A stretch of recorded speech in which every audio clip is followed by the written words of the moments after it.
সূরা আলে ইমরান। রহমান রহিম আল্লাহ তাআলার নামে। আলিফ লাম মিম। মহান আল্লাহ তাআলা, তিনি ছাড়া অন্য কোনো মাবুদ নেই। তিনি চিরঞ্জীব, তিনি চিরস্থায়ী। তিনি সত্য দিন সহকারে তোমার উপর এই কিতাব নাজিল করেছেন, যা তোমার আগে নাজিল করা যাবতীয় কিতাবের সত্যতা স্বীকার করে, এবং তিনি তাওরাত ও ইনজিল নাজিল করেছেন মানব জাতিকে সঠিক পথ প্রদর্শনের জন্য। ইতিপূর্বে আল্লাহ তাআলা আরো কিতাব নাজিল করেছেন। তিনি হক ও বাতিলের মধ্যে ফয়সালা করার মানদণ্ড হিসেবে কোরআন অবতীর্ণ করেছেন।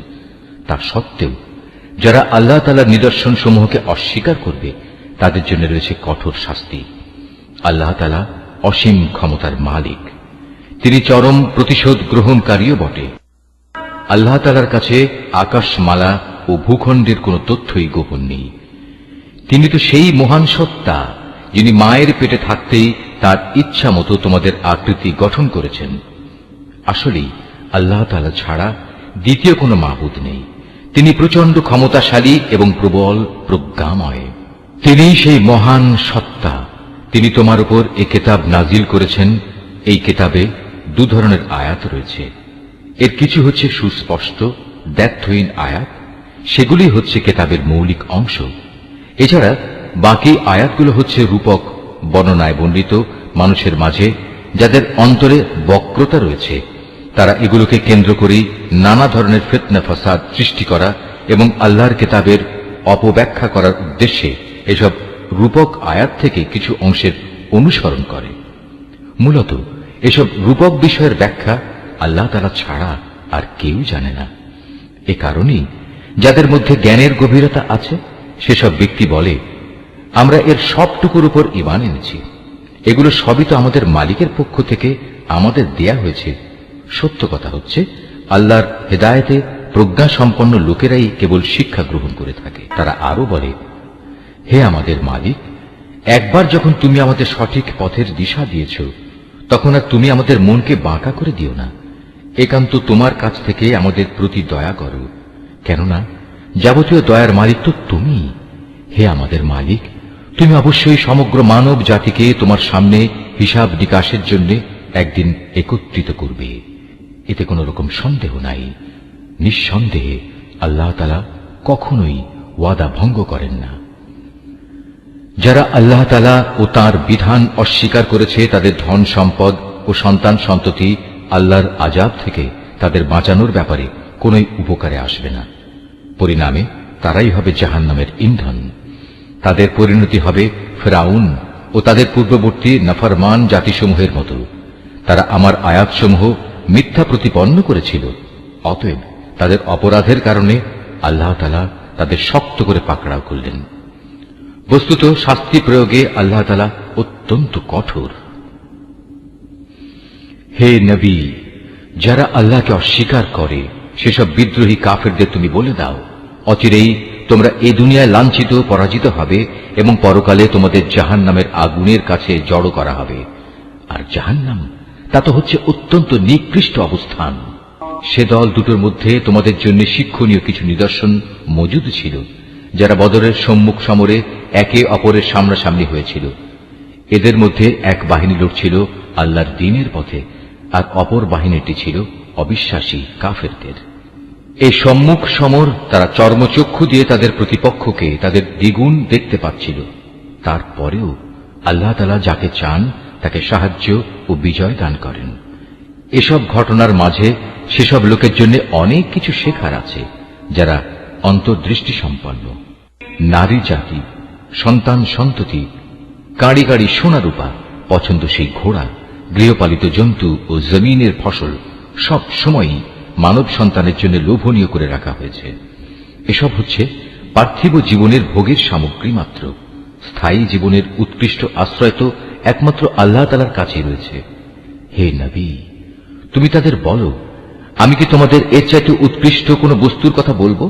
হ্যাঁ, সে উৎকৃষ্ট বস্তু হচ্ছে তাদের জন্য যারা আল্লাহকে ভয় করে। এমন সব লোকদের জন্য তাদের মালিকের কাছে রয়েছে মনোরম জান্নাত, যার পাদদেশ দিয়ে প্রবাহমান থাকবে অগণিত ঝর্ণাধারা, এবং তারা সেখানে অনাদিকাল থাকবে।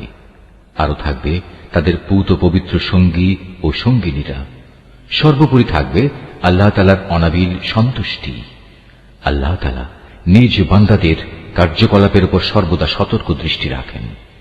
যারা বলে, হে আমাদের মালিক, আমরা অবশ্যই তোমার উপর ঈমান এনেছি, অতঃপর আমাদের যা গুনাহখাতা হয়ে যায় তা তুমি মাফ করে দাও, এবং শেষ বিচারের দিন তুমি আমাদের জাহান্নামের আগুন থেকে বাঁচিয়ে দিও। এরা হচ্ছে ধৈর্যশীল এবং সত্যাশ্রয়ী, এরাই অনুগত এবং দানশীল। সর্বোপরি এরা হচ্ছে শেষ রাতে কিংবা উষা লগ্নে ক্ষমা প্রার্থনাকারী।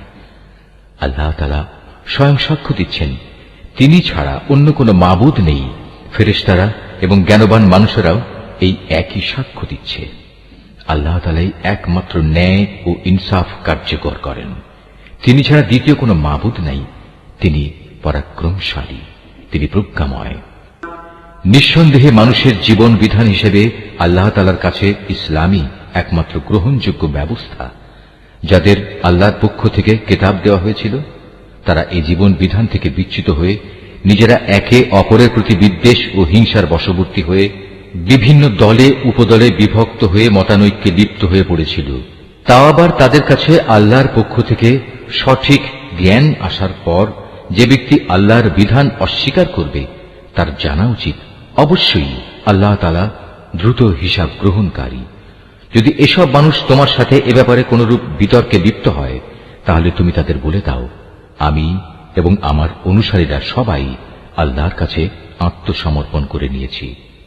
অতঃপর যাদের আল্লাহর পক্ষ থেকে কিতাব দেওয়া হয়েছে এবং যারা কোনো কিতাব না পেয়ে মূর্খ থেকে গেছে, তাদের সবাইকে জিজ্ঞাসা করো, তোমরা কি সবাই আল্লাহর কাছে আত্মসমর্পণ করেছ? হ্যাঁ, তারা যদি জীবনের সর্বক্ষেত্রে আল্লাহর আনুগত্য মেনে নেয়, তাহলে তারা তো সঠিক পথ পেয়েই গেল। কিন্তু তারা যদি ঈমান থেকে মুখ ফিরিয়ে নেয়, তাহলে মনে রেখো, তোমার দায়িত্ব হচ্ছে কেবল আমার কথা পৌঁছে দেয়া। আল্লাহ তাআলা বান্দাদের কর্মকাণ্ড পর্যবেক্ষণ করছেন। নিঃসন্দেহে যারা আল্লাহর নাজিল করা নিদর্শন সমূহ অস্বীকার করে, যারা অন্যায়ভাবে নবীদের হত্যা করে এবং মানব জাতিকে যারা ন্যায় ও ইনসাফ মেনে চলার আদেশ দেয়, তাদের হত্যা করে, এদের তুমি এক কঠোর শাস্তির সুসংবাদ দাও। এদের অবস্থা হচ্ছে দুনিয়া আখিরাত উভয় স্থানেই এদের কর্ম ব্যর্থ নিষ্ফল হয়ে গেছে, আর এ কারণেই এদের কোথাও কোনো সাহায্যকারী থাকবে না।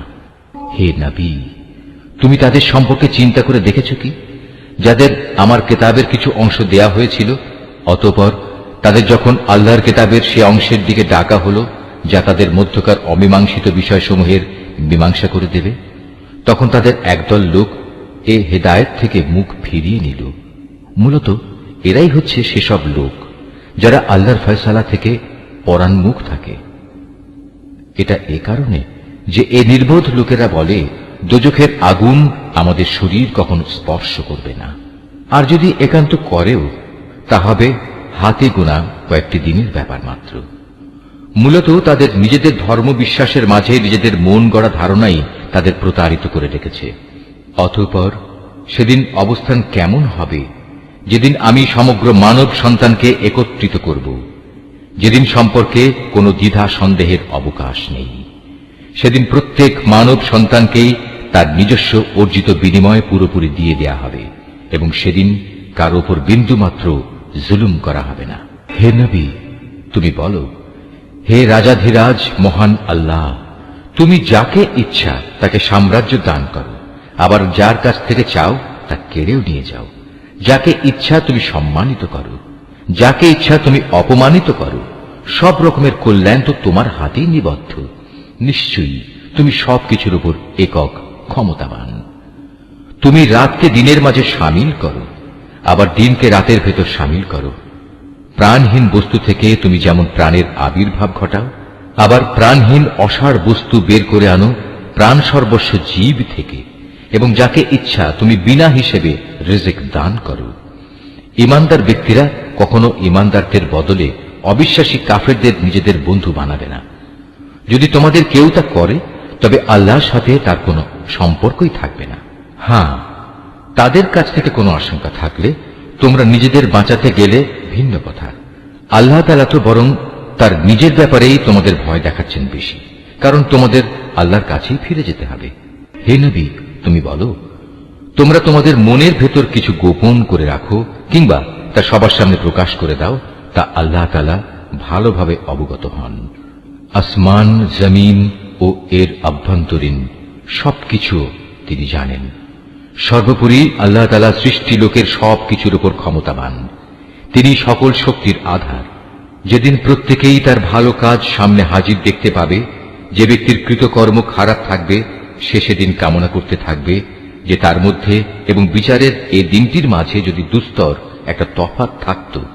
আল্লাহ তাআলা তো তোমাদের তার ক্ষমতা ও শাস্তি থেকে ভয় দেখাচ্ছেন, কারণ আল্লাহ তাআলা তার বান্দাদের সাথে অত্যন্ত অনুগ্রহশীল। হে নবী, তুমি বলো, তোমরা যদি আল্লাহ তাআলাকে ভালোবাসো তাহলে আমার কথা মেনে চলো, তাহলে আল্লাহ তাআলাও তোমাদের ভালোবাসবেন এবং তিনি তোমাদের গুনাহ খাতা মাফ করে দেবেন। আল্লাহ তাআলা অত্যন্ত ক্ষমাশীল ও দয়াবান। তুমি আরো বলো, তোমরা আল্লাহ তাআলা ও তার রাসূলের কথা মেনে চলো। এ আহ্বান সত্ত্বেও তারা যদি এ থেকে মুখ ফিরিয়ে নেয়, তুমি জেনে রেখো আল্লাহ তাআলা কখনো কাফেরদের পছন্দ করেন না। অবশ্যই আল্লাহ তাআলা আদম, নূহ এবং ইব্রাহিমের বংশধর ও ইমরানের বংশধরদের সৃষ্টিগুলির উপর নেতৃত্ব করার জন্য বাছাই করে নিয়েছেন। নেতৃত্বে সমাসীন এদের সন্তানরা বংশানুক্রমে পরস্পর পরস্পরের বংশধর। আল্লাহ তাআলা সবার কথাবার্তা শুনতে পান এবং সব কথা তিনি জানেন। স্মরণ করো, যখন ইমরানের স্ত্রী বলল, হে আমার মালিক, আমার গর্ভে যে সন্তান আছে তাকে আমি স্বাধীনভাবে তোমার দ্বীনের কাজ করার জন্য উৎসর্গ করলাম। তুমি আমার পক্ষ থেকে এই সন্তানটিকে কবুল করে নাও। অবশ্যই তুমি সব কথা শোনো এবং সব বিষয়ে জানো। অতঃপর একসময় যখন ইমরানের স্ত্রী সেই সন্তান জন্ম দিল, তখন সে বলল, হে আমার মালিক, এ কি? আমি তো দেখছি একটি মেয়ে সন্তান জন্ম দিয়েছি। একটা মেয়েকে কিভাবে আমি তোমার পথে উৎসর্গ করব? আল্লাহ তাআলা তো ভালোভাবেই জানতেন ইমরানের স্ত্রী কোন ধরনের শিশু জন্ম দিয়েছে। আসলে আল্লাহ তাআলার কোনো কোনো কাজের জন্য ছেলে কিন্তু কখনো মেয়ের মতো হবে না। ইমরানের স্ত্রী বলল, আমি এই শিশুর নাম রাখলাম মারিয়াম, এবং আমি এই শিশু ও তার অনাগত সন্তানকে অভিশপ্ত শয়তানের অনিষ্ট থেকে রক্ষার জন্য তোমার কাছে আশ্রয় চাই। আল্লাহ তাআলা ইমরানের স্ত্রীর দোয়া কবুল করলেন এবং এই মেয়েটিকে অত্যন্ত আগ্রহ ভরেই গ্রহণ করে নিলেন এবং ধীরে ধীরে এই মেয়েটিকে তিনি ভালোভাবে গড়ে তুললেন। আর সেজন্যই আল্লাহ তাআলা তাকে জাকারিয়ার তত্ত্বাবধানে রেখে দিলেন। বড় হবার পর যখনই জাকারিয়া তার কাছে তার নিজস্ব ইবাদতের কক্ষে যেত, তখনই দেখতে পেত সেখানে কিছু খাবার মজুদ রয়েছে। খাবার দেখে জাকারিয়া জিজ্ঞেস করত, হে মারিয়াম, এসব খাবার তোমার কাছে কোত্থেকে আসে? মারিয়াম জবাব দিত, এসব আসে আমার মালিক আল্লাহর কাছ থেকে। আর অবশ্যই আল্লাহ তাআলা যাকে চান তাকে বিনা হিসেবে রিজিক দান করেন। সেখানে দাঁড়িয়েই জাকারিয়া তার মালিকের কাছে দোয়া করল, হে আমার মালিক, তুমি তোমার কাছ থেকে আমাকে তোমার অনুগ্রহের প্রতীক হিসেবে একটি নেক সন্তান দান করো। নিশ্চয়ই তুমি মানুষের ডাক শোনো। ফেরেশতারা তাকে ডাক দিল এমন এক সময়ে যখন সে ইবাদতের কক্ষে নামাজ আদায় করছিল।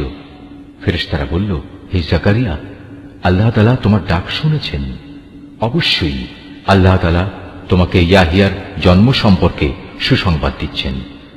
তোমার সে সন্তান আল্লাহর পক্ষ থেকে তার বাণীর সত্যায়ন করবে। সে হবে সমাজের নেতা, সে হবে সচ্চরিত্রবান, সে হবে নবী। সর্বোপরি সে হবে সৎ কর্মশীল ব্যক্তিদের একজন। এ কথা শুনে জাকারিয়া বলল, হে আমার মালিক, আমার ঘরে ছেলে হবে কিভাবে? একে তো আমি নিজে বার্ধক্যে উপনীত হয়ে গেছি, তদুপরি আমার স্ত্রীও বন্ধা, সন্তান ধারণে সম্পূর্ণ অক্ষম। আল্লাহ তাআলা বললেন, হ্যাঁ, এভাবেই হয়। আল্লাহ তাআলা যা চান তাই তিনি করেন। জাকারিয়া নিবেদন করল, হে মালিক, তুমি আমার জন্য এর কিছু পূর্ব লক্ষণ ঠিক করে দাও। আল্লাহ তাআলা বললেন, হ্যাঁ, তোমার সে লক্ষণ হবে এই যে তুমি 3 দিন 3 রাত পর্যন্ত মানুষের সাথে ইশারা ইঙ্গিত ছাড়া কথাবার্তা বলবে না। এই অবস্থায় তুমি তোমার মালিককে বেশি বেশি স্মরণ করবে এবং সকাল সন্ধ্যায় তার পবিত্র নামসমূহের তসবিহ পাঠ করতে থাকবে। রুকু 5। অতঃপর মরিয়ম বয়প্রাপ্ত হল। আল্লাহ ফেরেশতারা যখন বলল, হে মরিয়ম, আল্লাহ তাআলা নিঃসন্দেহে তোমাকে একটি বিশেষ কাজের জন্য বাছাই করেছেন এবং এজন্যে তোমাকে তিনি পবিত্র করেছেন এবং বিশ্বের নারীকুলের উপর তিনি তোমাকে সম্মানিত করেছেন।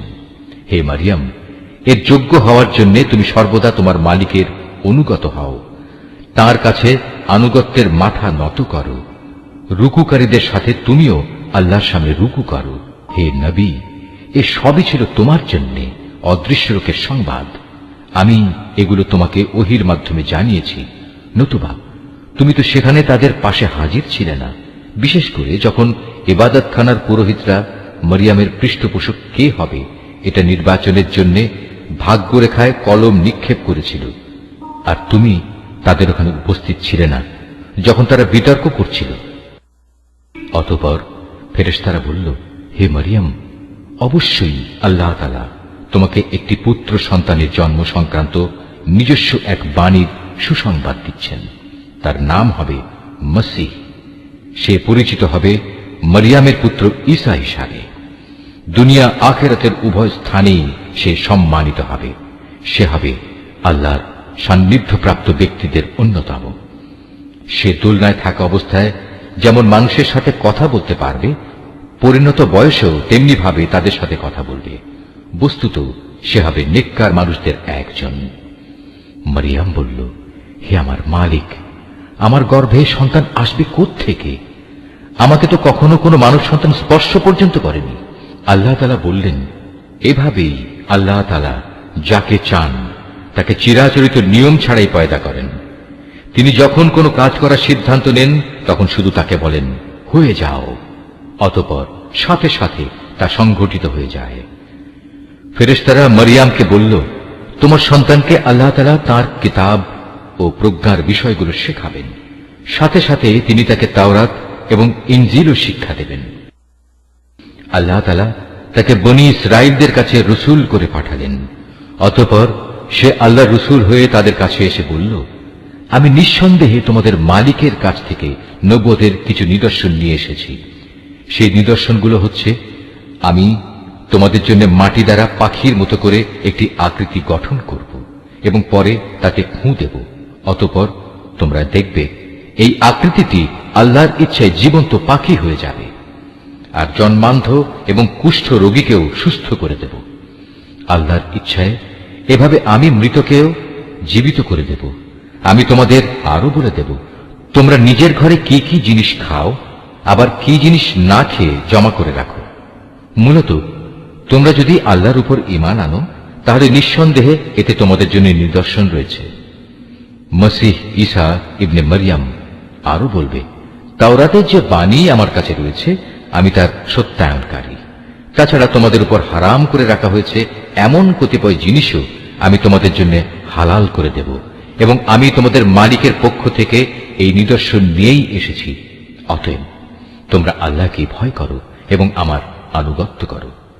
নিশ্চয়ই আল্লাহ তাআলা আমার মালিক, তোমাদেরও মালিক। অতএব তোমরা তাঁরই ইবাদত করো, আর এটাই হচ্ছে একমাত্র সঠিক ও সোজা পথ। অতঃপর ঈসা যখন তাদের থেকে কুফরি আঁচ করতে পারল তখন সে সাথীদের ডেকে বলল, কে আছো তোমরা? আল্লাহ তাআলার পথের দিকে চলার সময় আমার সাহায্যকারী হবে?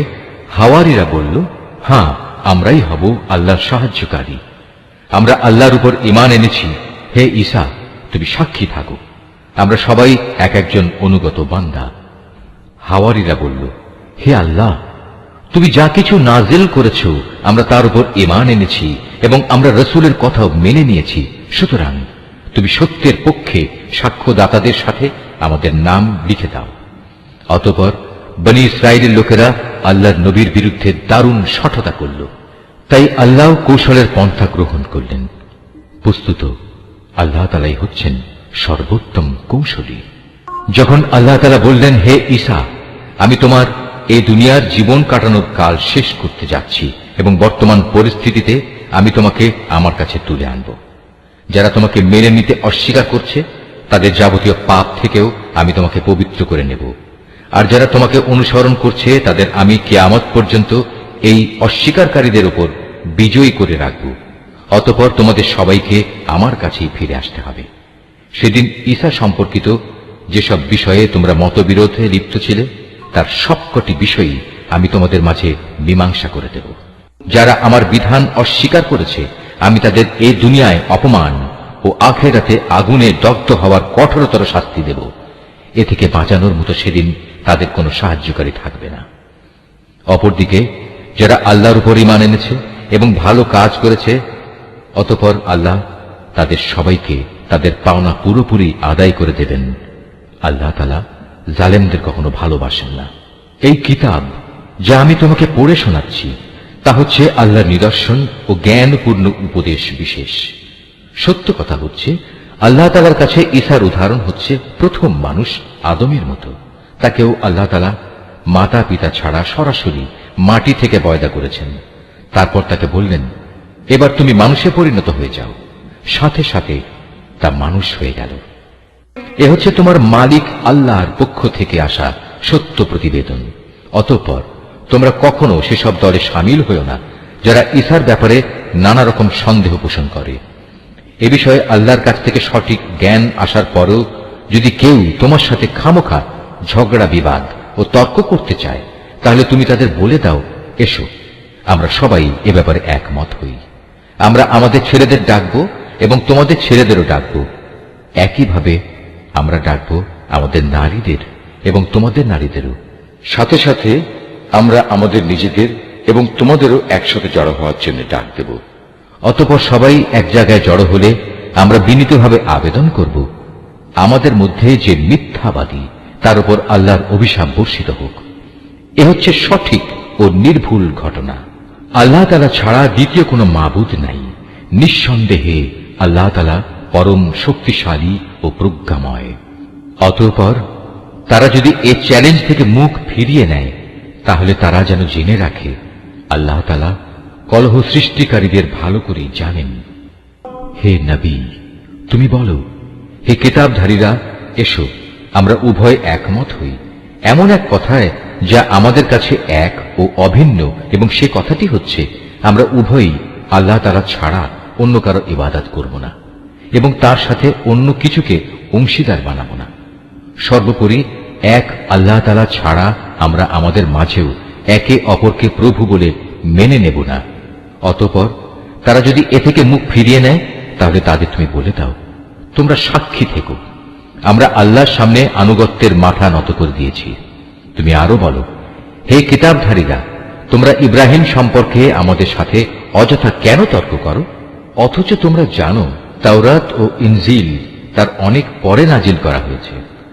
তোমরা কি একথা বুঝতে পারছো না? হ্যাঁ, এর কয়েকটি বিষয়ে তোমাদের হয়তো কিছু কিছু জানাশোনা ছিল এবং সে বিষয়ে তো তোমরা তর্ক বিতর্কও করলে, কিন্তু যেসব বিষয়ে তোমাদের কোনো জ্ঞানই নেই সেসব বিষয়ে তোমরা বিতর্কে লিপ্ত হচ্ছ কেন? আল্লাহ তাআলা তো সবকিছু জানেন, তোমরা কিছুই জানো না। সঠিক ঘটনা হচ্ছে ইব্রাহিম না ছিল ইহুদি না ছিল খ্রিস্টান, বরং সে ছিল একজন একনিষ্ঠ মুসলিম। সে কখনো মুশরিকদের দলভুক্ত ছিল না। মানুষদের ভেতর ইব্রাহিমের সাথে ঘনিষ্ঠতম সম্পর্কের বেশি অধিকার তো আছে সেসব লোকের যারা তার অনুসরণ করেছে। এই নবী ও তার উপর ঈমান আনয়নকারী হচ্ছে ইব্রাহিমের ঘনিষ্ঠতম ব্যক্তি।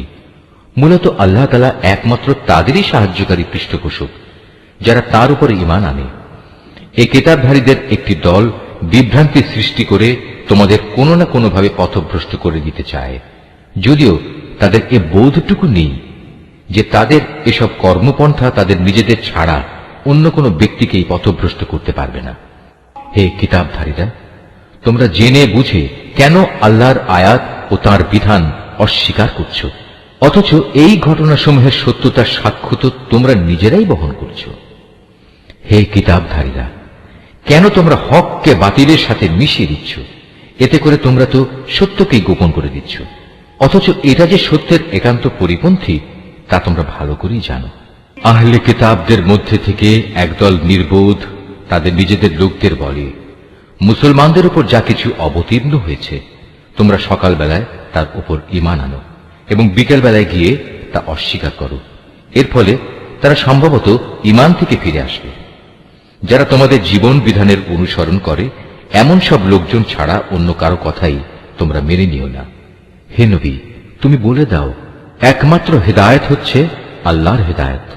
তোমরা একথা মনে করো না যে তোমাদের যে ধরনের ব্যবস্থা দেওয়া হয়েছে তেমন ধরনের কিছু অন্য কাউকেও দেওয়া হবে এবং সে সূত্র ধরে অন্য লোকেরা তোমাদের মালিকের দরবারে তোমাদের বিরুদ্ধে কোন রকম যুক্তিতর্ক খাড়া করবে।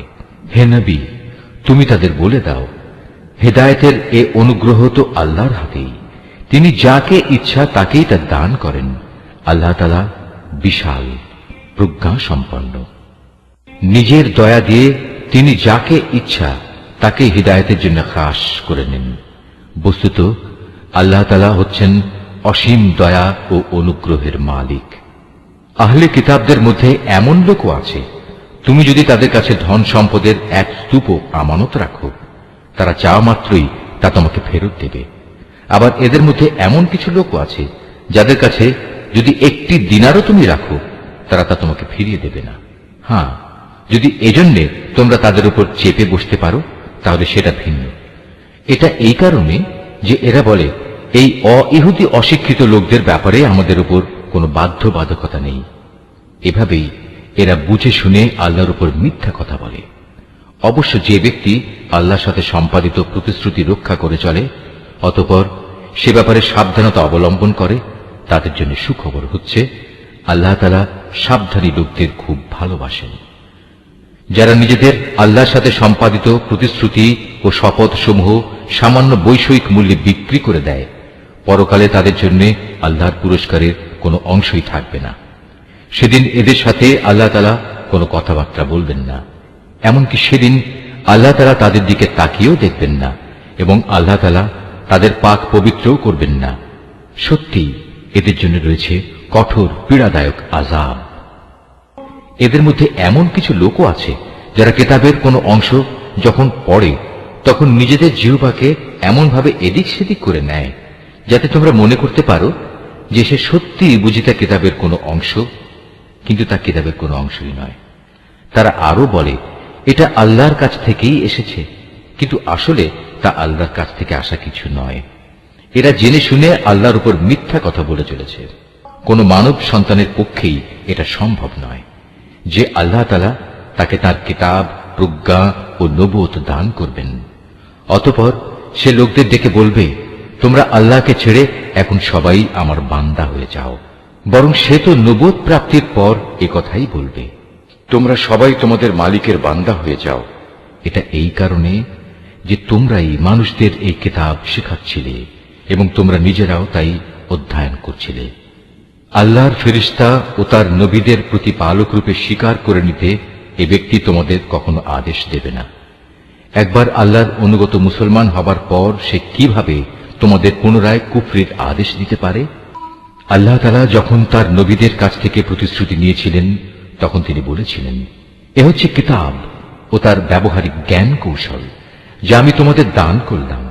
অতঃপর তোমাদের কাছে যখন আমার কোন রসূল আসবে যে তোমাদের কাছে রক্ষিত আগের কিতাবের সত্যায়ন করবে, তখন তোমরা অবশ্যই তার আনিত বিধানের উপর ঈমান আনবে এবং তাকে সাহায্য করবে।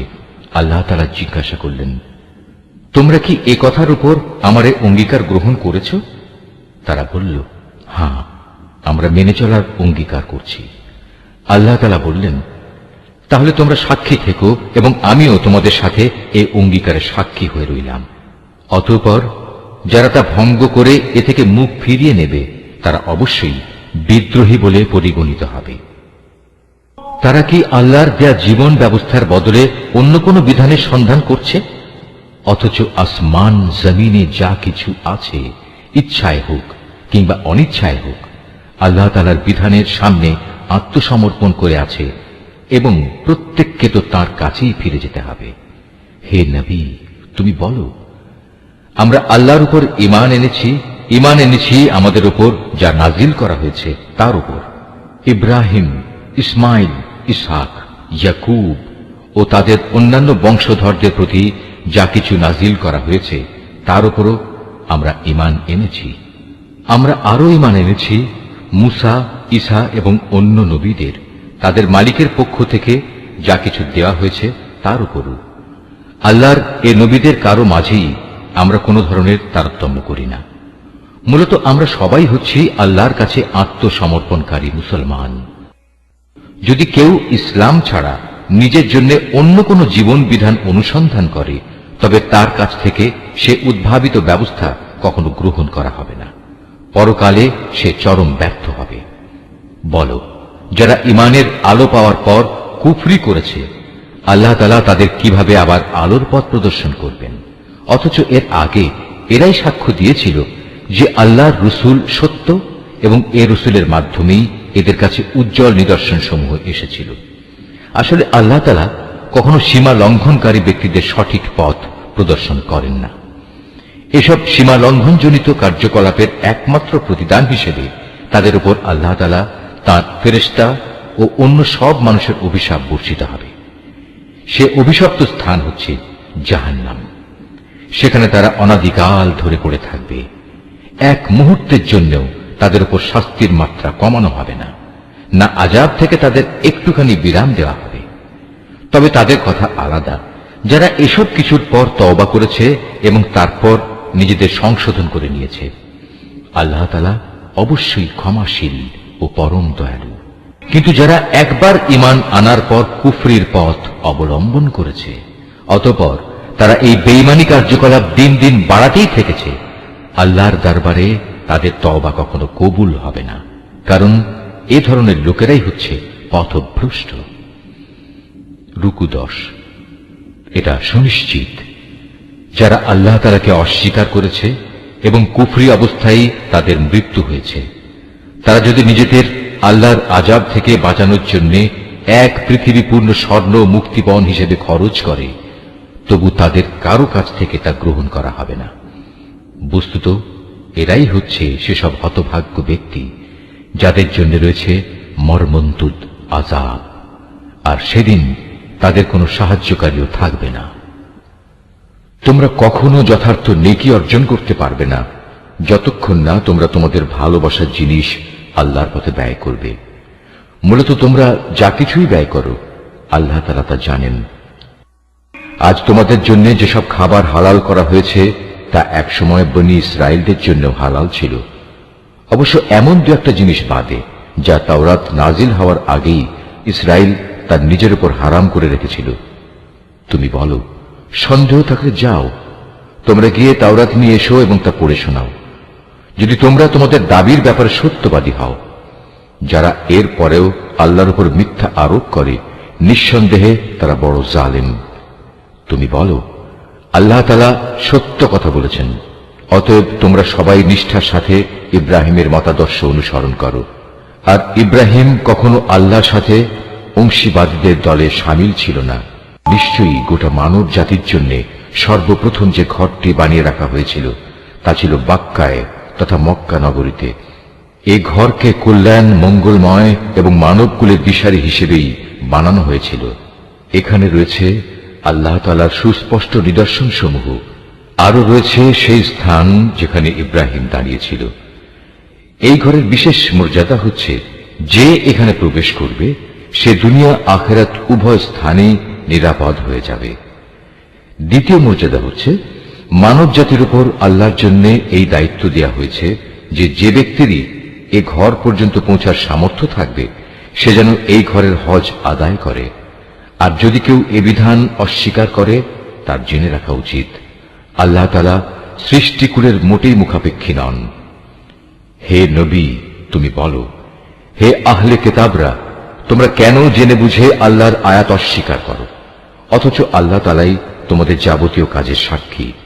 তুমি আরো বলো, হে আহলে কিতাবরা, তোমরা কেন তাদের আল্লাহর পথ থেকে ফেরাতে চেষ্টা করছো যারা ঈমান এনেছে, এবং এভাবেই তোমরা আল্লাহর পথকে বাঁকা করতে চাও, অথচ এই লোকদের সত্যপন্থী হবার ব্যাপারে তোমরাই তো সাক্ষী।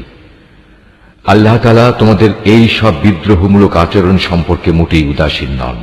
হে মানুষ, তোমরা যারা ঈমান এনেছ, তোমরা যদি এই আহলে কিতাবদের কোন একটি দলের কথা মেনে চলো, তাহলে মনে রেখো এরা ঈমান আনার পরেও ধীরে ধীরে তোমাদের কাফের বানিয়ে দেবে। আর তোমরা কিভাবে কুফরি করবে যখন তোমাদের সামনে বারবার আল্লাহর আয়াতসমূহ তেলাওয়াত করা হচ্ছে? তাছাড়া এই আয়াতের বাহক স্বয়ং আল্লাহর রসূল যখন তোমাদের মাঝে মজুদ রয়েছে। যে ব্যক্তি আল্লাহ ও তার বিধানকে শক্ত করে আঁকড়ে ধরবে সে অবশ্যই সোজা পথে পরিচালিত হবে।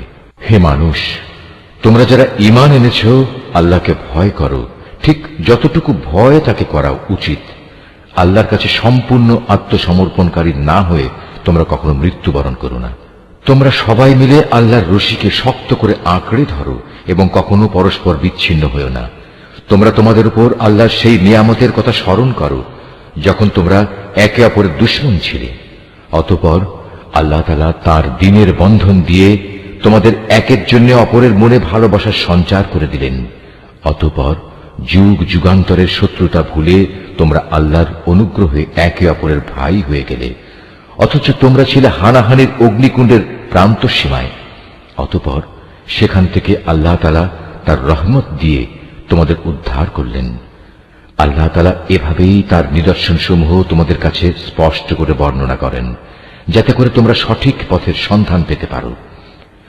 তোমাদের মধ্য থেকে এমন একটি দল থাকা উচিত যারা মানুষকে কল্যাণের দিকে ডাকবে, সত্য ও ন্যায়ের আদেশ দেবে, আর অসত্য ও অন্যায় কাজ থেকে তাদের বিরত রাখবে। অতঃপর যারা এই দলে সামিল হবে সত্যিকার অর্থে তারাই সাফল্যমণ্ডিত হবে। তোমরা কখনো তাদের মতো হয়েও না যাদের কাছে আল্লাহর পক্ষ থেকে সুস্পষ্ট নিদর্শন আসার পরেও তারা বিভিন্ন দলে উপদলে বিভক্ত হয়ে পড়েছে এবং নিজেদের মধ্যে নানা ধরনের মতানৈক্য সৃষ্টি করেছে। তাদের জন্য কঠোর শাস্তি রয়েছে। সে কিয়ামতের দিন নিজেদের নেক আমল দেখে কিছু সংখ্যক চেহারা শুভ্র সমুজ্জ্বল হয়ে যাবে, আবার কিছু সংখ্যক মানুষের চেহারা ব্যর্থতার নথিপত্র দেখার পর কালো ও বিশ্রী হয়ে পড়বে। সুতরাং যাদের মুখ সেদিন কালো হয়ে যাবে, জাহান্নামের প্রহরীরা তাদের জিজ্ঞেস করবে, ঈমানের নিয়ামত পাওয়ার পরও কি তোমরা কুফরির পথ অবলম্বন করেছিলে? অতঃপর তোমরা নিজেদের কুফরির প্রতিফল হিসেবে এই আযাব উপভোগ করতে থাকো। আর যাদের চেহারা আলোকোজ্জ্বল হবে তারা সেদিন আল্লাহ তাআলার অফুরন্ত দয়ার আশ্রয়ে থাকবে, তারা সেখানে থাকবে চিরদিন। এর সবকিছুই হচ্ছে আল্লাহর নিদর্শন। যথাযথভাবে আমি সেগুলো তোমাকে পড়ে শোনাচ্ছি, কেননা আল্লাহ তাআলা তার আয়াতসমূহ গোপন রেখে এবং পরে সেজন্য শাস্তির বিধান করে সৃষ্টিকুলের উপর কোনো জুলুম করতে চান না। মূলত আসমানসমূহ ও জমিনে যা কিছু আছে সবই আল্লাহর জন্য। সবকিছুকে একদিন আল্লাহর দিকে ফিরিয়ে দেয়া হবে। তোমরাই হচ্ছে দুনিয়ার সর্বোত্তম জাতি। সমগ্র মানব জাতির কল্যাণের জন্যই তোমাদের উত্থান। তোমাদের দায়িত্ব হচ্ছে তোমরা দুনিয়ার মানুষদের সৎ কাজের আদেশ দেবে এবং অসৎ কাজ থেকে বিরত রাখবে। আর তোমরা নিজেরাও আল্লাহর উপর পুরোপুরি ঈমান আনবে। আহলে কিতাবরা যদি সত্যি সত্যি ঈমান আনত তাহলে এটা তাদের জন্য কতই না ভালো হতো। তাদের মধ্যে কিছু কিছু ঈমানদার ব্যক্তিও রয়েছে, তবে তাদের অধিকাংশই হচ্ছে সত্যত্যাগী লোক। সামান্য কিছু দুঃখ কষ্ট দেয়া ছাড়া তারা তোমাদের কখনো কোনো ক্ষতি করতে পারবে না। তারা যদি কোনো সময় তোমাদের সাথে সম্মুখ সমরে লিপ্ত হয় তাহলে তারা পৃষ্ঠ প্রদর্শন করবে, অতঃপর তাদের কোন রকম সাহায্য করা হবে না। যেখানেই এদের পাওয়া যাবে সেখানেই এদের অপমানিত ও লাঞ্ছিত করে রাখা হবে। তবে আল্লাহ তাআলার নিজের প্রতিশ্রুতি ও মানুষের প্রতিশ্রুতির মাধ্যমে কিছুটা নিরাপত্তা পাওয়া গেলে সেটা ভিন্ন। এরা আল্লাহর ক্রোধ ও গজবের পাত্র হয়েছে। এদের উপর দারিদ্র ও লাঞ্ছনা চাপিয়ে দেওয়া হয়েছে। এর কারণ ছিল এরা আল্লাহ তাআলা ও তাঁর বিধানকে অস্বীকার করেছে। আল্লাহর নবীদের এরা অন্যায়ভাবে হত্যা করেছে। মূলত এ হচ্ছে তাদের বিদ্রোহ ও সীমা লঙ্ঘনের ফল। তারা আহলে কিতাবরা আবার সবাই একরকম নয়। তাদের মধ্যে এমন কিছু লোক আছে যারা সত্য ও ন্যায়ের উপর অবিচল হয়ে দাঁড়িয়ে আছে, যারা সারা রাত আল্লাহর কিতাব পাঠ করে এবং নামাজ পড়ে।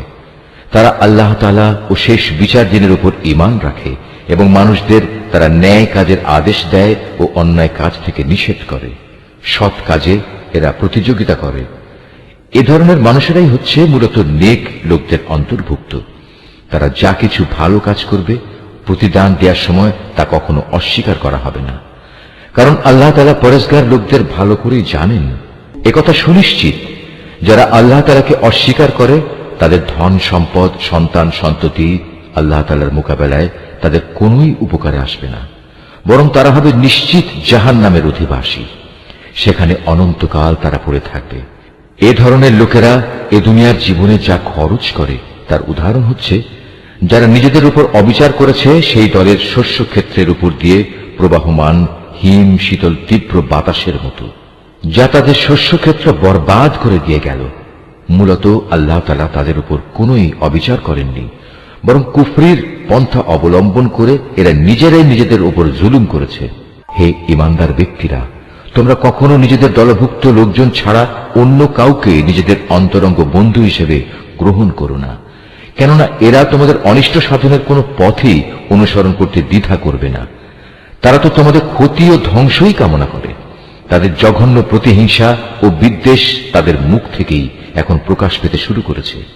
অবশ্য তাদের অন্তরে লুকানো হিংসা ও বিদ্বেষ বাইরের অবস্থার চাইতেও মারাত্মক। আমি সব ধরনের নিদর্শনই তোমাদের সামনে খোলাখুলি বলে দিচ্ছি। তোমাদের যদি সত্যি জ্ঞান বুদ্ধি থাকে তাহলে তোমরা এ সম্পর্কে সতর্ক হতে পারবে।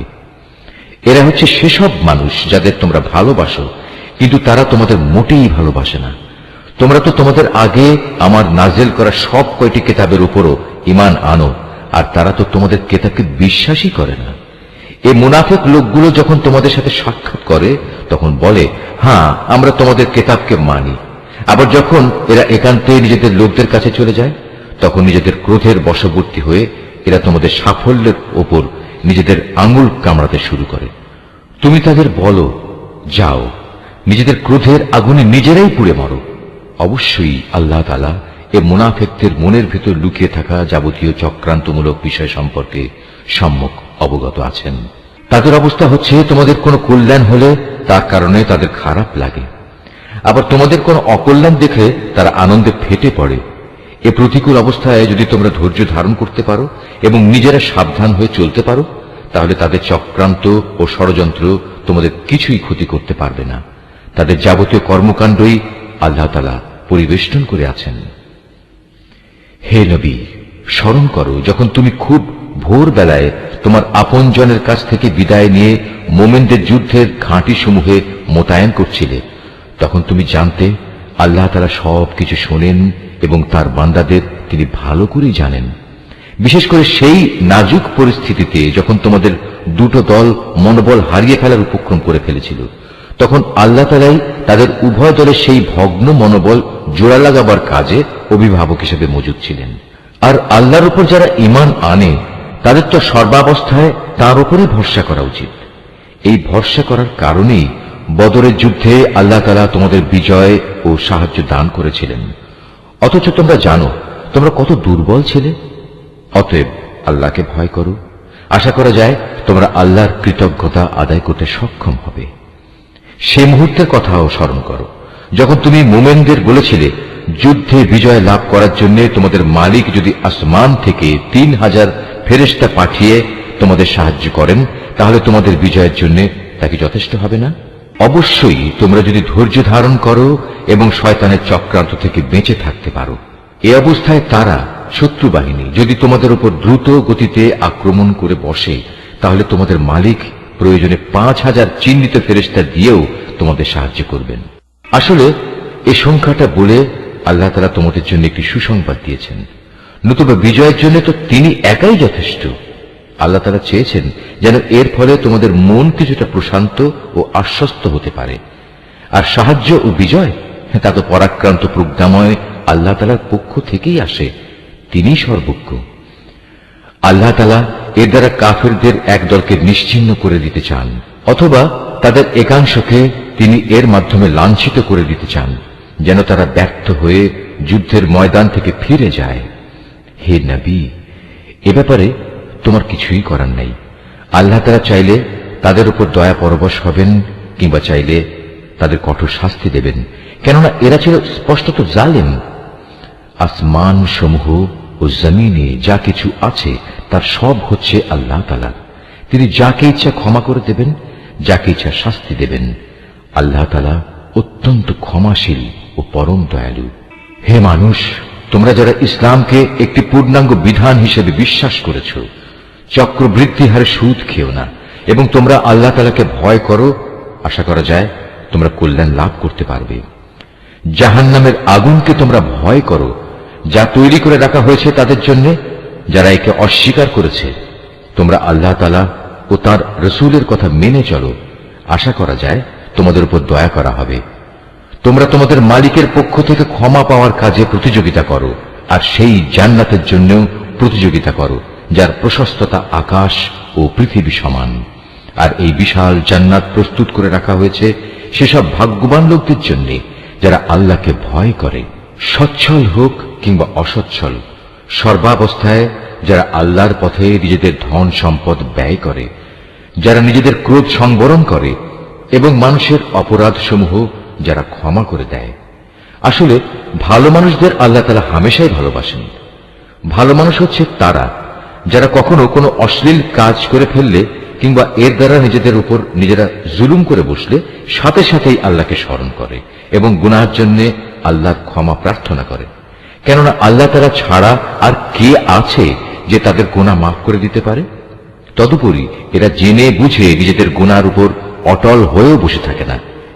এই সে বৈশিষ্ট্যমণ্ডিত মানুষগুলো, মালিকের পক্ষ থেকে তাদের প্রতিদান হবে আল্লাহ তাআলা তাদের ক্ষমা করে দেবেন, আর তাদের এমন এক জান্নাত দেবেন যার তলদেশ দিয়ে ঝর্ণাধারা বইতে থাকবে। এই জান্নাতে নেককার লোকেরা অনন্তকাল ধরে অবস্থান করবে। সৎ কর্মশীল ব্যক্তিদের জন্য আল্লাহর পক্ষ থেকে কত সুন্দর প্রতিদানের ব্যবস্থা রাখা হয়েছে। তোমাদের আগেও বহু জাতির বহু উদাহরণ ছিল যা এখন অতীত হয়ে গেছে। সুতরাং এদের পরিণতি দেখার জন্য তোমরা পৃথিবীতে ঘুরে বেড়াও এবং দেখো আল্লাহ তাআলা ও তাঁর বিধান মিথ্যা প্রতিপন্নকারীদের পরিণতি কি হয়েছিল। বস্তুত এটি হচ্ছে মানব জাতির জন্য একটি সুস্পষ্ট ব্যাখ্যা, এবং আল্লাহ তাআলাকে যারা ভয় করে এটি তাদের জন্যও একটি সুস্পষ্ট পথ নির্দেশ ও সদুপদেশ বই কিছুই নয়। তোমরা হতোদ্যম হও না, চিন্তিত হও না। তোমরা যদি সত্যিকার অর্থে ঈমানদার হও তাহলে তোমরাই বিজয়ী হবে। তোমাদের উপর যদি কোনো সাময়িক আঘাত আসে এতে মনক্ষুণ্ণ হবার কি আছে?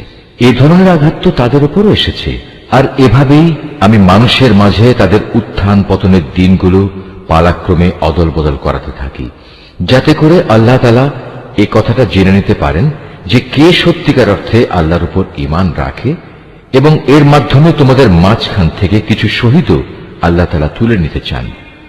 মূলত আল্লাহ তাআলা কখনো জালেমদের পছন্দ করেন না। এর মাধ্যমে তিনি মূলত ঈমানদার বান্দাদের পরিশুদ্ধ করে কাফেরদের নাস্তা নাবুদ করে দিতে চান। তোমরা কি মনে করো তোমরা এমনি এমনি বেহেশতে প্রবেশ করে যাবে? অথচ আল্লাহ তাআলা পরীক্ষার মাধ্যমে এ কথা জেনে নেবেন না যে কে তার পথে জিহাদ করতে প্রস্তুত হয়েছে এবং কে এ বিপদে কঠোর ধৈর্য ধারণ করতে পেরেছে? তোমরা মৃত্যুর মুখোমুখি হওয়ার আগে থেকেই তা কামনা করছিলে, আর এখন তো দেখতে পাচ্ছ তোমরা নিজেদের চর্ম চোখে। মুহাম্মদ একজন রসূল ছাড়া অতিরিক্ত কিছুই নয়। তার আগেও বহু রসূল গত হয়ে গেছে, তারা সবাই মৃত্যু মুখে পতিত হয়েছে। তাই সে যদি আজ মরে যায় অথবা তাকে যদি কেউ মেরে ফেলে, তাহলে তোমরা কি তার আনিত হেদায়েত থেকে মুখ ফিরিয়ে নেবে? আর যে ব্যক্তি এ থেকে মুখ ফিরিয়ে নেয় সে কখনো আল্লাহর দ্বীনের কোন রকম ক্ষতি সাধন করতে পারবে না। আল্লাহ তাআলা অচিরেই কৃতজ্ঞ বান্দাদের প্রতিফল দান করবেন। কোন প্রাণী আল্লাহর সিদ্ধান্ত ও অনুমতি ছাড়া মরবে না। আল্লাহ তাআলার কাছে প্রত্যেকটি প্রাণীরই মৃত্যুর দিনক্ষণ সুনির্দিষ্ট হয়ে আছে। এর পরেও যে ব্যক্তি পার্থিব পুরস্কারের প্রত্যাশা করে, আমি তাকে এ দুনিয়াতেই তার কিছু অংশ দান করব। আর যে ব্যক্তি আখিরাতের পুরস্কারের ইচ্ছা পোষণ করবে, আমি তাকে সে চিরন্তন পাওনা থেকেই এর প্রতিফলন দান করব, এবং অচিরেই আমি আমার প্রতি কৃতজ্ঞদের যথার্থ প্রতিফল দান করব। আল্লাহর আরো অনেক নবী এখানে এসেছিল, যুদ্ধ করেছে আল্লাহর পথে। তার সাথে আরো যুদ্ধ করেছে অনেক সাধক ও জ্ঞানবান ব্যক্তি। আল্লাহর পথে তাদের উপর যত বিপদ মুসিবতি এসেছে তাতে কোনোদিনই তারা হতাশ হয়ে পড়েনি, তারা দুর্বলও হয়নি, বাতিলের সামনে তারা মাথাও নত করেনি। এ ধরনের ধৈর্যশীল ব্যক্তিদেরই আল্লাহ তাআলা ভালোবাসেন। তাদের মুখে এছাড়া অন্য কথা ছিল না যে তারা বলেছিল, হে আমাদের মালিক, তুমি আমাদের যাবতীয় গুনাহখাতা মাফ করে দাও, আমাদের কাজকর্মের সব বাড়াবাড়ি তুমি ক্ষমা করে দাও, এবং বাতিলের মোকাবেলায় তুমি আমাদের কদম মজবুত রাখো। হক ও বাতিলের সম্মুখ সমরে কাফেরদের উপর তুমি আমাদের বিজয় দাও। অতঃপর আল্লাহ তাআলা এই নেক বান্দাদের দুনিয়ার জীবনেই ভালো প্রতিফল দিয়েছেন এবং পরকালীন জীবনেও তিনি তাদের জন্য উত্তম পুরস্কার দিয়েছেন। আল্লাহ তাআলা নেককার বান্দাদের ভালোবাসেন। হে মানুষ, তোমরা যারা আল্লাহর উপর ঈমান এনেছ, তোমরা যদি কথায় কথায় এই কাফেরদের অনুসরণ করতে শুরু করো, তাহলে এরা তোমাদের ঈমান পূর্ববর্তী জাহেলিয়াতের অবস্থায় ফিরিয়ে নিয়ে যাবে। ফলে তোমরা নিদারুণভাবে ক্ষতিগ্রস্ত হয়ে পড়বে। আল্লাহ তাআলাই হচ্ছেন তোমাদের একমাত্র রক্ষক ও অভিভাবক, এবং তিনিই হচ্ছেন তোমাদের উত্তম সাহায্যকারী। অচিরেই আমি এ কাফেরদের অন্তরে ভীতি সঞ্চার করে দেব, কারণ তারা আল্লাহর সাথে অন্যদের শরীক বানিয়ে তাদের অনুসরণ করেছে, অথচ তাদের এই কাজের সপক্ষে আল্লাহ তাআলা কোনো দলিল প্রমাণ তাদের কাছে পাঠাননি। এদের শেষ গন্তব্যস্থল হচ্ছে জাহান্নামের আগুন। জালেমদের বাসস্থান এই জাহান্নাম কত নিকৃষ্ট! ওহদের ময়দানে আল্লাহ তাআলা তোমাদের যে সাহায্য দেওয়ার প্রতিশ্রুতি দিয়েছিলেন তা তিনি পালন করেছেন। যুদ্ধের প্রথম দিকে তোমরা আল্লাহর অনুমতি ও সাহায্য নিয়ে তাদের নির্মূল করে যাচ্ছিলে। পরে যখন তোমরা সাহস ও মনোবল হারিয়ে ফেললে এবং আল্লাহর রসুলের বিশেষ একটি আদেশ পালনের ব্যাপারে মতপার্থক্য শুরু করে দিলে, এমনকি আল্লাহর রসুল যখন তোমাদের ভালোবাসার সেই জিনিস তথা আসন্ন বিজয় দেখিয়ে দিলেন, তারপরেও তোমরা তার কথা অমান্য করে তার বলে দেওয়া স্থান ছেড়ে চলে গেলে। তোমাদের কিছু লোক ঠিক তখন বৈষয়িক ফায়দা হাসিলে ব্যস্ত হয়ে পড়ল। তখনও তোমাদের কিছু লোক পরকালের কল্যাণী চাইতে থাকল। অতঃপর আল্লাহ তাআলা এর দ্বারা তোমাদের ঈমানের পরীক্ষা নিতে চাইলেন এবং তা থেকে তোমাদের অন্যদিকে ফিরিয়ে দিলেন। অতঃপর আল্লাহ তাআলা তোমাদের মাফ করে দিলেন। আল্লাহ তাআলা হামেশাই ঈমানদারদের উপর দয়াবান।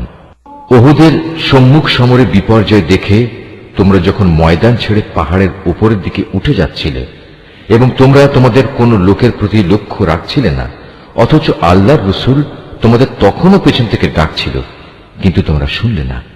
তাই আল্লাহ তাআলা তোমাদের দুঃখের পর দুঃখ দিলেন, যেন তোমাদের কাছ থেকে যা হারিয়ে গেছে এবং যা কিছু বিপদ তোমাদের উপর পতিত হয়েছে, এর কোনোটার ব্যাপারে তোমরা উদ্বিগ্ন ও মর্মাহত না হও। আল্লাহ তাআলা তোমাদের সব ধরনের কর্মকাণ্ড সম্পর্কেই ওয়াকিবহাল রয়েছেন।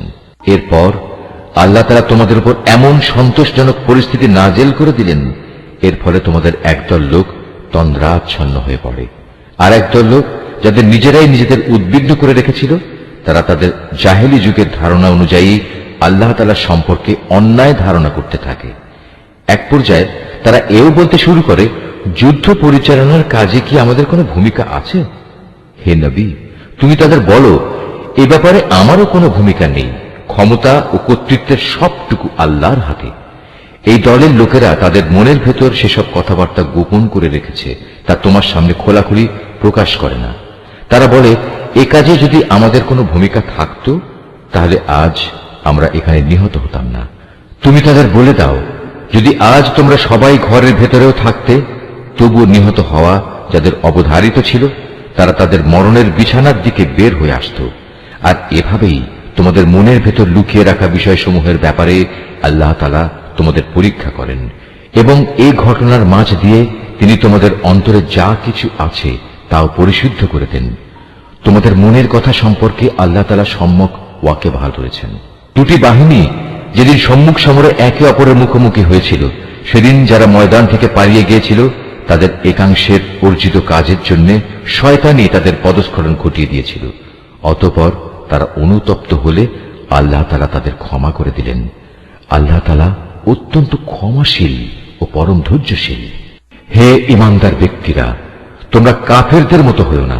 তাদের অবস্থা ছিল এমন, এ কাফেরদের কোনো ভাই বন্ধু যখন বিদেশ দ্বীপ হয়ে মারা যেত কিংবা কোনো যুদ্ধে লিপ্ত হতো, তখন এরা তাদের সম্পর্কে বলতো, এরা যদি বাইরে না গিয়ে আমাদের কাছে থাকত, তাহলে এরা কিছুতেই মরত না এবং এরা নিহতও হতো না। এভাবেই এ মানসিকতাকে আল্লাহ তাআলা তাদের মনের আক্ষেপে পরিণত করে দেন। আসলে আল্লাহ মানুষের জীবন দেন, আল্লাহ মানুষের মৃত্যু ঘটান, এবং তোমরা এ দুনিয়ায় যা করে যাচ্ছ, আল্লাহ তাআলা তার সব কিছুই দেখেন।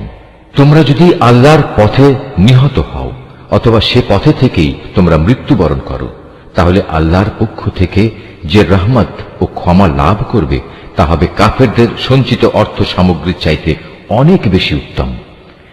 আল্লাহর পথে যদি তোমরা জীবন বিলিয়ে দাও অথবা তাঁরই পথে তোমাদের মৃত্যু হয়, তাহলে তোমাদের কি করার থাকবে? কারণ তোমাদের তো একদিন আল্লাহ তাআলার সমীপে এমনি একত্রিত করা হবে। এটা আল্লাহর এক অসীম দয়া যে তুমি এদের সাথে ছিলে কোমল প্রকৃতির মানুষ। এর বিপরীত যদি তুমি নিষ্ঠুর ও পাষাণ হৃদয়ের মানুষ হতে, তাহলে এসব লোক তোমার আশপাশ থেকে সরে যেত। অতএব তুমি এদের অপরাধসমূহ মাফ করে দাও, এদের জন্য আল্লাহর কাছে ক্ষমা প্রার্থনা করো এবং কাজকর্মের ব্যাপারে এদের সাথে পরামর্শ করো। অতঃপর সে পরামর্শের ভিত্তিতে সংকল্প একবার যখন নিয়ে নেবে, তখন তার সফলতার জন্য আল্লাহর উপর ভরসা করো। আল্লাহ তাআলা তার উপর নির্ভরশীল মানুষদের ভালোবাসেন। যদি আল্লাহ তাআলা তোমাদের সাহায্য করেন, তাহলে কোনো শক্তি তোমাদের পরাজিত করতে পারবে না। আর তিনি যদি তোমাদের পরিত্যাগ করেন, তাহলে এখানে এমন কোন শক্তি আছে যে অতঃপর তোমাদের কোন রকম সাহায্য করতে পারে? কাজেই আল্লাহর উপর যারা ঈমান আনে, তাদের আল্লাহর উপরই ভরসা করা উচিত। কোন নবীর পক্ষে কোন বস্তুর খেয়ানত করা সম্ভবই নয়।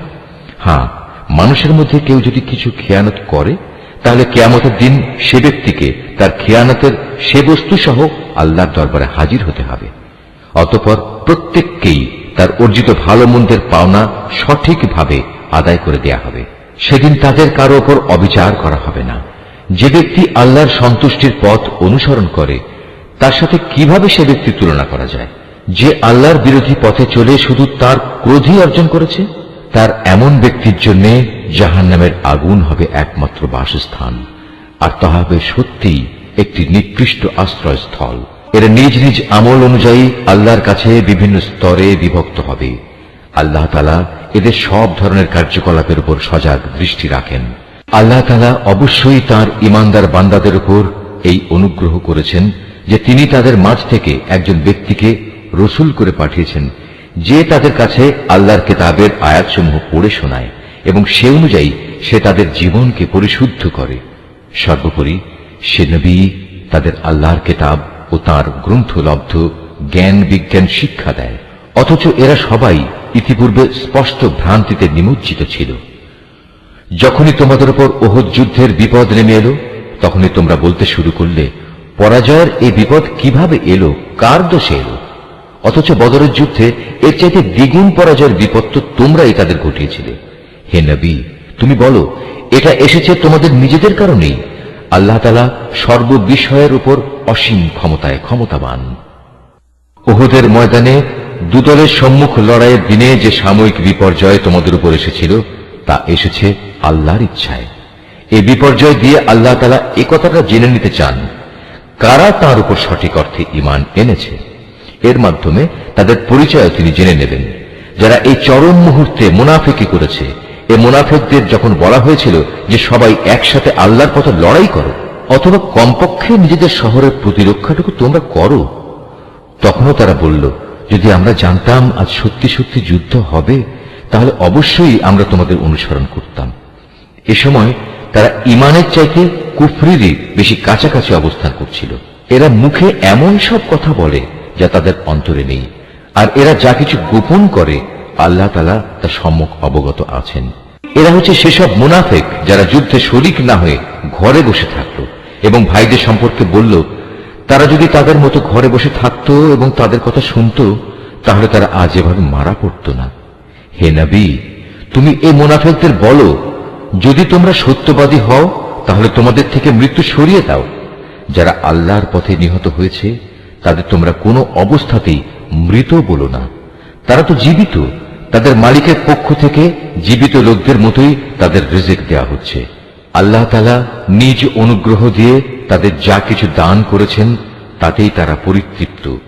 এবং যারা এখনো তাদের পেছনে রয়ে গেছে, যারা এখনো তাদের সাথে মিলিত হতে পারেনি, তাদের ব্যাপারেও এরা খুশি, কেননা এমন ধরনের লোকদের জন্য এখানে কোনো ভয় নেই এবং তারা সেদিন উৎকণ্ঠিতও হবে না।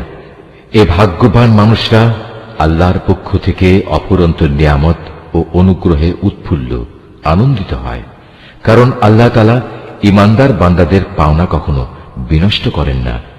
উহুদের এত বড় আঘাত আসার পরেও যারা আবার আল্লাহ তাআলা ও তার রসুলের ডাকে সাড়া দিয়েছে এবং তাদের মধ্যে আরো যারা নেক কাজ করেছে, সর্বোপরি সর্বদা যারা আল্লাহকে ভয় করে চলেছে, এদের সবার জন্য রয়েছে মহাপুরস্কার।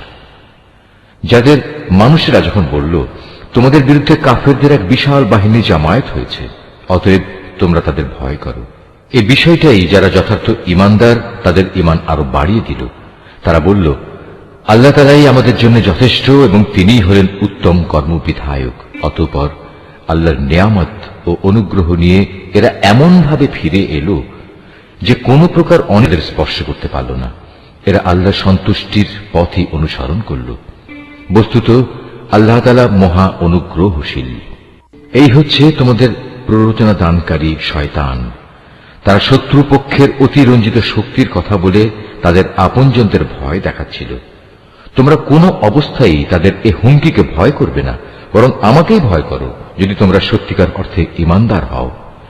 হে নবী, যারা দ্রুত গতিতে কুফরির পথে এগিয়ে যাচ্ছে তাদের কর্মকাণ্ড যেন তোমাকে চিন্তান্বিত না করে। তারা কখনো আল্লাহর বিন্দুমাত্র কোনো ক্ষতি সাধন করতে পারবে না। মূলত আল্লাহ তাআলা এদের জন্য পরকালে পুরস্কারের কোনো অংশই রাখতে চান না। তাদের জন্য অবশ্যই কঠিন আযাব রয়েছে। যারা ইমানের বদলে কুফরি খরিদ করে নিয়েছে তারা আল্লাহর কোনোই ক্ষতি করতে পারবে না। এদের জন্য মর্মান্তিক শাস্তির বিধান রয়েছে। কাফেররা যেন এটা কখনো মনে করে না যে আমি যে তাদের ঢিল দিয়ে রেখেছি এটা তাদের জন্য কল্যাণকর হবে। আসলে আমি তো তাদের অবকাশ দিচ্ছি যেন তারা তাদের গুনাহ বোঝা আরো বাড়িয়ে নিতে পারে। আর তোমাদের মধ্যে তাদের জন্য প্রস্তুত রয়েছে লাঞ্ছনাদায়ক আযাব। আল্লাহ তাআলা কখনো তার ইমানদার বান্দাদের তোমরা বর্তমানে যে ভালো মন্দে মিশানো অবস্থার উপর আছো এর উপর ছেড়ে দিতে চান না, যতক্ষণ না তিনি সৎ লোকদের অসৎ লোকদের থেকে আলাদা করে দেবেন। একইভাবে এটা আল্লাহ তাআলার কাজ নয় যে তিনি তোমাদের অদৃশ্য জগতের খোঁজ খবরের উপর কিছু অবহিত করবেন। তবে আল্লাহ তাআলা তার রসুলদের মাঝ থেকে যাকে চান তাকে বিশেষ কোনো কাজের জন্য বাছাই করে নেন। অতঃপর তোমরা আল্লাহ তাআলা ও তার রসুলদের উপর বিশ্বাস স্থাপন করো। তোমরা যদি আল্লাহর উপর যথাযথভাবে ঈমান আনো এবং নিজেরা সাবধান হয়ে চলতে পারো তাহলে তোমাদের জন্য মহাপুরস্কার রয়েছে। আল্লাহ তাআলা নিজের অনুগ্রহ দিয়ে তাদের যে প্রাচুর্য দিয়েছেন, যারা তা আল্লাহর পথে ব্যয় করতে কার্পণ্য করে তারা যেন কখনো এটা মনে না করে এটা তাদের জন্য কোনো কল্যাণকর কিছু হবে না। আসলে এই কৃপণতা তাদের জন্য খুবই অকল্যাণকর। কার্পণ্য করে তারা যা জমা করেছে অচিরেই কিয়ামতের দিন তা দিয়ে তাদের গলায় বেড়ি পরিয়ে দেয়া হবে। আসমান সমূহ ও জমিনের উত্তরাধিকার তো আল্লাহ তাআলার, আর তোমাদের প্রতিটি কার্যকলাপ সম্পর্কে আল্লাহ তাআলা বিশেষভাবে অবগত রয়েছেন। আল্লাহ তাআলা সেই ইহুদি লোকদের কথা ভালো করেই শুনেছেন যখন তারা বিদ্রুপ করে বলেছিল, হ্যাঁ আল্লাহ তাআলা অবশ্যই গরীব আর আমরা হচ্ছি ধনী। তারা যা কিছু বলে তা আমি তাদের হিসেবের খাতায় লিখে রাখব। আমি আরো লিখে রাখব অন্যায়ভাবে তাদের নবীদের হত্যা করার বিষয়টিও। সেদিন আমি তাদের বলবো, এবার এই জাহান্নামের স্বাদ উপভোগ করো। এ আযাব হচ্ছে তোমাদের নিজেদেরই হাতের কামাই যা তোমরা আগেই এখানে পাঠিয়েছ। আল্লাহ তাআলা কখনো তার নিজ বান্দাদের প্রতি অবিচারক নন। যারা বলে স্বয়ং আল্লাহ তাআলাই তো আমাদের আদেশ দিয়েছেন যেন আমরা কোন রসুলের উপর ঈমান না আনি যতক্ষণ না সে আমাদের জন্য এমন একটা কোরবানি এনে হাজির করবে যা গায়েব থেকে এক আগুন এসে খেয়ে ফেলবে। হে মুহাম্মদ, তুমি তাদের বলো, হ্যাঁ আমার আগেও তোমাদের কাছে বহু নবী রসুল এসেছে, তারা সবাই উজ্জ্বল নিদর্শন নিয়েই এসেছিল। তোমরা আজ যে কথা বলছো তা সহই তো তারা এসেছিল। তা সত্ত্বেও তোমরা তাদের হত্যা করলে কেন? আজ যদি তোমরা এতই সত্যবাদী হও তাহলে কেন এসব আচরণ করলে? হে মুহাম্মদ, এরা যদি তোমাকে অস্বীকার করে তাহলে এ নিয়ে তুমি উদ্বিগ্ন হও না, কারণ তোমার আগেও এমন বহু নবী রসুল নবুয়তের সুস্পষ্ট দলিল প্রমাণ ও আল্লাহর কাছ থেকে নাজিল করা হেদায়েতের দীপ্তিমান গ্রন্থমালা নিয়ে এসেছিল। তাদেরও এমনি ভাবেই অস্বীকার করা হয়েছিল। প্রত্যেক প্রাণীকেই মরণের স্বাদ ভোগ করতে হবে। অতঃপর তোমাদের জীবনভর কামায়ের প্রতিফল কিয়ামতের দিন আদায় করে দেয়া হবে। যাকে জাহান্নামের আগুন থেকে বাঁচিয়ে দেয়া হবে এবং জান্নাতে প্রবেশ করানো হবে, সেই হবে সফল ব্যক্তি। মনে রেখো, এই যে পার্থিব জীবন, তা বাহ্যিক ছলনার মাল সামানা ছাড়া আর কিছুই নয়। হে ইমানদার ব্যক্তিরা, নিশ্চয়ই জানমালের ক্ষতি সাধনের মাধ্যমে তোমাদের পরীক্ষা নেওয়া হবে। এই পরীক্ষা দিতে গিয়ে তোমরা অবশ্যই তোমাদের পূর্ববর্তী সম্প্রদায়, যাদের কাছে আল্লাহর কিতাব নাজিল হয়েছিল এবং যারা আল্লাহর সাথে অন্যদের শরীক করেছে, তাদের উভয়ের কাছ থেকে অনেক কষ্টদায়ক কথাবার্তা শুনবে। এই অবস্থায় তোমরা যদি কঠোর ধৈর্য ধারণ করো এবং আল্লাহকে ভয় করে চলো, তাহলে তা হবে অত্যন্ত বড় ধরনের এক সাহসিকতার ব্যাপার। যখন আল্লাহ তাআলা এই কিতাবধারী ব্যক্তিদের কাছ থেকে প্রতিশ্রুতি গ্রহণ করেছিলেন, তিনি তাদের বলেছিলেন, তোমরা একে মানুষদের কাছে বর্ণনা করবে এবং একে তোমরা গোপন করবে না। কিন্তু তারা এ প্রতিশ্রুতি নিজেদের পেছনে ফেলে রাখল এবং অত্যন্ত অল্প মূল্যে তা বিক্রি করে দিল। বড়ই নিকৃষ্ট ছিল যেভাবে তারা সে বেচাকেনার কাজটি করল। এমন সব লোকদের ব্যাপারে তুমি কখনো ভেবো না, যারা নিজেরা যা করে তাতে আনন্দ প্রকাশ করে, আবার নিজেরা যা কখনো করেনি তার জন্য প্রশংসিত হতে ভালোবাসে। তুমি কখনো ভেবো না যে এরা বুঝি আল্লাহর আযাব থেকে অব্যাহতি পেয়ে গেছে। মূলত এদের জন্য আল্লাহর পক্ষ থেকে যন্ত্রণাদায়ক শাস্তির ব্যবস্থা নির্ধারণ করে রাখা হয়েছে। আসমান সমূহ ও জমিনের সার্বভৌমত্ব এককভাবে আল্লাহর জন্য। আল্লাহ তাআলাই সবকিছুর উপর পূর্ণ ক্ষমতাবান। নিঃসন্দেহে আসমান সমূহ ও জমিনের নিখুঁত সৃষ্টি এবং দিবারাত্রির আবর্তনের মধ্যে জ্ঞানবান লোকদের জন্য প্রচুর নিদর্শন রয়েছে। এই জ্ঞানবান লোক হচ্ছে তারা, যারা দাঁড়িয়ে, বসে এবং শুয়ে সর্বাবস্থায় আল্লাহ তাআলাকে স্মরণ করে এবং আসমান সমূহ ও জমিনের এই সৃষ্টির নৈপুণ্য সম্পর্কে চিন্তা গবেষণা করে এবং স্বতঃস্ফূর্তভাবে তারা বলে ওঠে, হে আমাদের মালিক, সৃষ্টি জগতের কোনো কিছুই তুমি অযথা বানিয়ে রাখোনি। তোমার সত্তা অনেক পবিত্র। অতএব তুমি আমাদের জাহান্নামের কঠিন আযাব থেকে নিষ্কৃতি দাও। হে আমাদের মালিক, যাকেই তুমি জাহান্নামের আগুনে প্রবেশ করাবে, অবশ্যই তাকে তুমি অপমানিত করবে, আর সেই অপমানের দিনে জালেমদের জন্য কোন রকম সাহায্যকারী থাকবে না। হে আমাদের মালিক, আমরা শুনতে পেয়েছি একজন আহ্বানকারী মানুষদের ঈমানের দিকে ডাকছে। সে বলছিল, হে মানুষেরা, তোমরা তোমাদের মালিক আল্লাহর উপর ঈমান আনো। হে মালিক, সেই আহ্বানকারীর কথায় অতঃপর আমরা ঈমান এনেছি। হে আমাদের মালিক, তুমি আমাদের অপরাধসমূহ ক্ষমা করে দাও। হিসাবের খাতা থেকে আমাদের দোষ ত্রুটি ও গুনাহসমূহ মুছে দাও। সর্বশেষে তোমার নেক লোকদের সাথে তুমি আমাদের মৃত্যু দাও। হে আমাদের মালিক, তুমি তোমার নবী রাসূলদের মাধ্যমে যেসব পুরস্কারের প্রতিশ্রুতি দিয়েছ তা আমাদের পূর্ণ করে দাও, এবং কিয়ামতের শেষ বিচারের দিন তুমি আমাদের অপমানিত করো না। নিশ্চয়ই তুমি কখনো ওয়াদার বরখেলাপ করো না। অতএব তাদের মালিক এই বলে তাদের আহ্বানে সাড়া দিলেন যে, আমি নরনারী নির্বিশেষে তোমাদের কোনো কাজ কখনো বিনষ্ট করব না।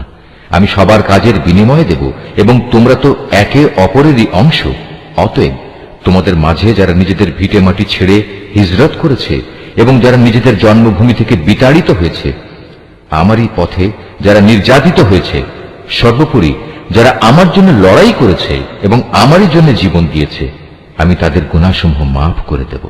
অবশ্যই আমি এদের এমন জান্নাতে প্রবেশ করাবো যার তলদেশ দিয়ে ঝর্ণাধারা বইতে থাকবে। এ হচ্ছে তাদের জন্য আল্লাহ তাআলার পক্ষ থেকে পুরস্কার, আর আল্লাহ তাআলার কাছেই তো রয়েছে উত্তম পুরস্কার। হে মুহাম্মদ, জনপদ সমূহে যারা আল্লাহ তাআলাকে অস্বীকার করেছে, তাদের দাম্ভিক পদচারণা যেন কোনোভাবেই তোমাকে বিভ্রান্ত করতে না পারে, কেননা এসব কিছু হচ্ছে সামান্য কয়দিনের সামগ্রী মাত্র। অতঃপর তাদের সবারই অনন্ত নিবাস হবে জাহান্নাম, আর জাহান্নাম হচ্ছে নিকৃষ্টতম আবাসস্থল। তবে যারা নিজেদের মালিককে ভয় করে চলে, তাদের জন্য নির্দিষ্ট হয়ে আছে সুরম্য উদ্যানমালা, যার নিচ দিয়ে প্রবাহিত হবে ঝর্ণাধারা। সেখানে তারা অনাদিকাল থাকবে। এ হবে আল্লাহ তাআলার পক্ষ থেকে তাদের জন্য আতিথেয়তা। আর আল্লাহ তাআলার কাছে যা পুরস্কার সংরক্ষিত আছে তা অবশ্যই নেককার লোকদের জন্য অতি উত্তম জিনিস। ইতপূর্বে আমি যাদের কাছে কিতাব পাঠিয়েছি, সেসব কিতাবধারী লোকদের মাঝে এমন লোক অবশ্যই আছে যারা আল্লাহকে বিশ্বাস করে। তোমাদের এই কিতাবের উপর তারা যেমনি বিশ্বাস করে তেমনি তারা বিশ্বাস করে তাদের উপর প্রেরিত কিতাবের উপরও। এরা আল্লাহর জন্য ভীত সন্ত্রস্ত ও বিনয়ী বান্দা। এরা আল্লাহর আয়াতকে স্বার্থের বিনিময়ে সামান্য মূল্যে বিক্রি করে না। এরাই হচ্ছে সেসব ব্যক্তি যাদের জন্য তাদের মালিকের কাছ থেকে অগাধ পুরস্কার রয়েছে।